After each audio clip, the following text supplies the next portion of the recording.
तो दोस्तों आज मैं आपको बताने वाला हूँ मूली से होने वाला उपाय। ये ऐसा उपाय है जो कि राहु के उपाय में काफ़ी ज़्यादा लाभदायक सिद्ध होता है। किस तरह से ये एक मूली जो कि मौसम में मिलने वाली एक सब्जी के रूप में प्रयोग होती है और ये मूली ही आपके राहु के बुरे प्रभाव को सही कर देगी। आपको मूली किस तरह लेनी है, कैसे ये उपाय होगा, कितनी संख्या में लेनी है, कब करना है, कैसे करना है, ये मैं आपको सारी जानकारी देने वाला हूँ। चलिए दोस्तों, सबसे पहले हम समझते हैं इस मूली के बारे में। ज़मीन के अंदर होने वाली एक तरह से सब्जी, एक तरह से कंद जो कि ज़मीन के अंदर होते हैं। अब ऊपर पत्ते हैं, हरियाली है। अब राहु के उपाय के लिए हमें यहाँ पर लाल किताब में कहा गया है कि मूली का दान कैसे करना है और किस कंडीशन में करना है, ये समझिए। राहु के लिए मूली का उपाय किया जाता है क्योंकि राहु, केतु, शनि ये तीनों ग्रह एक साथ ही आपस में मिले हुए हैं और इनके कारण ही कोई डायरेक्ट परेशानी नहीं देता है। मान लीजिए शनि की परेशानी है तो शनि की परेशानी राहु के द्वारा होगी। राहु और केतु अपने द्वारा ही फल करेंगे क्योंकि केतु के फल भी राहु देता है। राहु जैसा चलेगा वैसा केतु चलता है और इस हिसाब से समझ लीजिए कि अगर हम परेशानी में हैं किसी ग्रह की तो हमें डायरेक्ट उसका उपाय नहीं करना, उससे जुड़ी हुई अल्टरनेट चीज़ों का हम उपायों में सहारा लेते हैं। इसी तरह से ये पत्तेदार सब्जी जो है हमारे उपाय में काम आती है। उपाय में कैसे काम आएगी? ये पत्तेदार सब्जी है। अगर हम ये मूली देखें तो मूली मार्केट में, अब तो सर्दियों का सीज़न है, आराम से मिल जाएंगी, चाहे इंडिया हो चाहे अब्रॉड हो, कहीं पर भी मिल जाएंगी। आपको देखिए इसमें ख्याल ये रखना है कि मूली में पत्ते हों। अब पत्ते कितने हों? देखिए मेरे हाथ में तो जो मूली है इसमें पत्ते अच्छी तरह से हैं, पर हो सकता है कि आपके यहाँ पर बेचने वाले जो हैं वो पत्ते सभी ना निकालें, पर कुछ मात्रा में रहने दें। यानी कि 3-4 पत्ते तो कम से कम रहने ही चाहिए। जितने ज़्यादा पत्ते होंगे उतना ही बढ़िया तरीके से ये उपाय हो जाएगा। अब उपाय के लिए अगर आप राहु की महादशा में हैं, अगर राहु की महादशा चल रही है तब आप मूली का दान करेंगे। अब ये दान कैसे करना है? या आपकी धर्मपत्नी का स्वास्थ्य खराब रहता है, आपको संतान की कहीं पर दिक्कत है, संतान होने में दिक्कत हो रही है, हस्बैंड वाइफ के बीच में अगर हम मेडिकली प्रॉब्लम की बात करें तो कहीं ना कहीं वाइफ को कुछ मेडिकली प्रॉब्लम है, संतान सुन नहीं रही है आपकी बातें, आपके और संतान के बीच में कहीं ना कहीं कोई मतभेद रहता है, बच्चा कहीं ना कहीं परेशान है सेहत को लेके या कुछ और दिक्कतों को लेके, तब आप मूली का उपाय करेंगे। अब राहु 1 से लेके 12 भाव में, इस चीज़ का ध्यान रखिए उपाय करना कैसे है। राहु 1 से लेके 12 भाव में, अब 1 से लेके 12 भाव में जिस भाव में राहु बैठा हुआ है आपको उतनी गिनती में मूली लेनी है। इस चीज़ का ध्यान रखिए।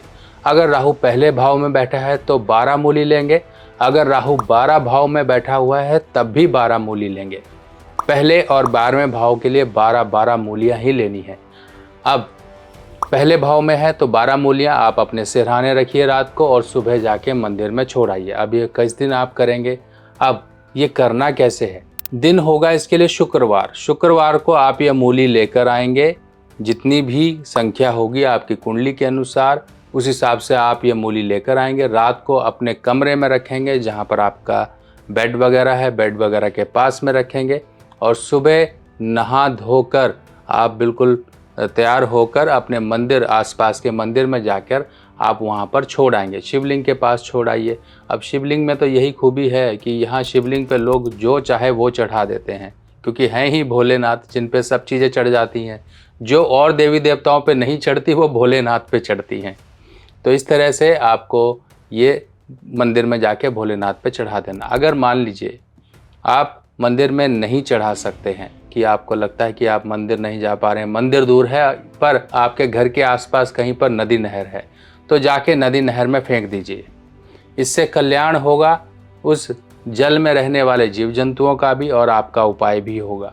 इस तरह से ये आप काम करिए।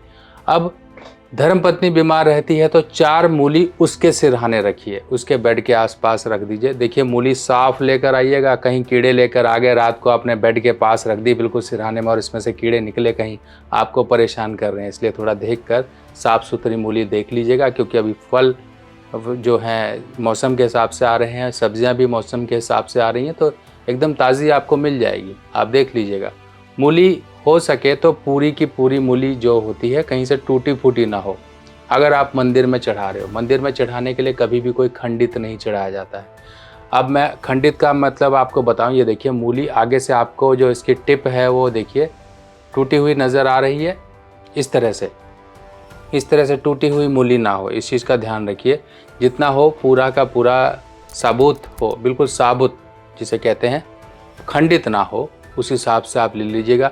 कहीं से कीड़े लगे ना हो, कहीं से ख़राब ना हो, कहीं से आपको दिख रहा है कीड़े लगे हुए हैं, ख़राब है, कहीं से कट लग गया, कुछ हो गया, कहीं से ज़मीन में लगे ही कई बार फट जाती है, कट लगाई दिखाई देता है, कई बार 2 सब्जियां आपस में जुड़ी होती हैं, ऐसी सब्जियां मत लीजिएगा। साफ़ सुथरी जैसा आप खाने के लिए लेते हैं ऐसा ही लीजिए। अब राहु की महादशा है तब 12 मूली ली जाएंगी। 12 मूली लीजिए। अब राहु की महादशा में क्या होता है, परेशानियां आती हैं किस तरह की। अगर राहु आपके, देखिए जिनको पता नहीं है कुंडली के बारे में वो भी ये उपाय कर सकते हैं। राहु की महादशा में बीमारी आ गई, दिक्कत आ गई, परेशानी आ गई, अचानक आती है, एक्सीडेंट होता है, अचानक होता है, धन नुकसान होता है, अचानक होता है, कोई पैसे दबा लेता है तो आज नहीं तो कल, आज नहीं तो कल, लटकाने वाला काम करता है। आपके काम लास्ट मोमेंट पे जाके बिगड़ जाते हैं। वो बिगड़ते कैसे हैं कि पहले तो सब कुछ सही चला, बाद में कहीं ना कहीं से किसी प्रकार की अड़चन आने से वो काम बिगड़ गया, क्योंकि राहु का काम ही है अड़चन पैदा करना, चलते काम में रोड़ा अटकाना, इस तरह का काम होता है। आपका कोई कंस्ट्रक्शन हो रहा था, कुछ काम हो रहा था, पता लगा अड़ोसी पड़ोसी आके खड़े हो गए, या किसी तरह की किसी ने कंप्लेंट डाल दी या कुछ भी कर दिया, इस तरह से आपका नुकसान हो जाता है। कहीं आपकी फैक्ट्री है, आपके जलने वाले लोग जो इस तरह से परेशानियां क्रिएट करते हैं। और राहु हमेशा कुछ मेंटल प्रॉब्लम्स देता है, मति भ्रम या फिर दिमागी हेलुसिनेशंस, कुछ ओवर थिंकिंग, रात को नींद ना आना, ये सब चीज़ें देता है। उसके लिए भी ये उपाय होगा। रात को मूलियाँ रखिए 12। नॉर्मल प्रॉब्लम में अपनी किसी भी एक प्रॉब्लम को आप सोल्यूशन चाहते हैं तो 12 मूलियों का दान सही है। अब राहु मान लीजिए 7वें घर में है या छठे घर में है, तो मान लीजिए छठे घर में तो 6 मूलियाँ, 7वें घर में तो 7 मूलियाँ, 8वें घर में है तो 8 मूलियाँ, 9वें घर में है तो 9 मूलियाँ। इस हिसाब से अगर आपको कुंडली पता है तो कुंडली के अनुसार आप मूलियों की गिनती आप उस हिसाब से सुनिश्चित कर सकते हैं, अन्यथा 12 मूलियाँ सफिशिएंट है।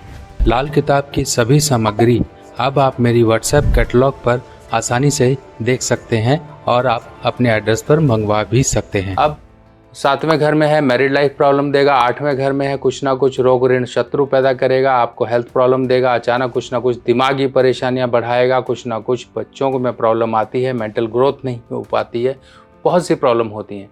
वो 8वें घर के हिसाब से करिए। 10वें घर में है तो आपके करियर में प्रॉब्लम देगा। 9वें घर में है तो आपके पिता बाप दादा इनको समस्या देगा, आपकी किस्मत पर कहीं ना कहीं खराबियां लाएगा। 11वें घर में है तो पिता को परेशानियां आ रही हैं तो 11 मूलियां आप जाकर सीधा मंदिर में दे आइए, पिताजी के सिरहाने रखिए और जाकर दे आइए। अपने सिरहाने रख कर भी आप कर सकते हैं। 12 मूलियां हैं तो रात को नींद नहीं आएगी। कहीं ना कहीं धन नुकसान बड़े बड़े हो रहे हैं, कहीं ना कहीं ऐसी चीज़ें हो रही हैं जो आपके एक तरफ से कमाई को ख़राब कर रही हैं। आपके एक रास्ते से पैसा आ रहा है, दूसरे रास्ते से जा रहा है। कहीं ना कहीं इस तरह की नुकसान, जो कि धन नुकसान, चाहे वो हॉस्पिटलाइजेशन हो, चाहे वो किसी भी तरह को किसी ने दबा लिया हो, कुछ भी हो, सब के सब राहु के उपाय मूली से होते हैं। तो आप समझ गए हैं, मूली वो एक सब्जी जो आपके राहु के असर को सही कर देगी। अब आप समझ गए हैं इस उपाय को पूर्णतः, आप इस उपाय को करिए, देखिए आपको कितने अच्छे फल प्राप्त होंगे। अगर आप अपने आप से लाल किताब के उपाय करना चाहते हो तो आ गई है मेरे द्वारा लिखी हुई नई लाल किताब, जो कि बिल्कुल सिंपल साधारण भाषा में है। और ये लाल किताब बिल्कुल सरल भाषा में आप लोगों के लिए मैंने लिखी है, ताकि आप लोग इसे पढ़कर अपने उपाय खुद कर सकें। और जो ग्रहों की स्थिति है, ग्रह क्या असर जीवन में लेकर आते हैं, उनके बुरे असर को कैसे दूर किया जाए, ये किताबें अब आपकी मदद करेंगी। ये पहला भाग है, ऐसे 5 भाग कुल मिलाकर आएंगे, जिसमें ये पहला भाग बेसिक होगा, यानी कि पार्ट 1, पार्ट 2, पार्ट 3, पार्ट 4, ऐसे पार्ट 5 तक आपको पूरी की पूरी संपूर्ण लाल किताब की जानकारी इन भागों में मिल जाएगी। ये किताब हिंदी में होगी और सरल भाषा में होगी। देखिए इस तरह से इस किताब में संपूर्ण जानकारी, उपाय इत्यादि, योग, सब चीज़ें इस किताब में दी गई हैं। फिलहाल ये किताब पहली जो आपका पहला कदम होगी इस ज्ञान की तरफ। आप अपने जीवन में अपने परिवार वालों की, अपने दोस्तों की, किसी की भी कुंडली को देखकर अध्ययन करके उन्हें उपाय बता सकते हो, और ये उपाय बताने के लिए ये किताब आपकी मदद करेगी।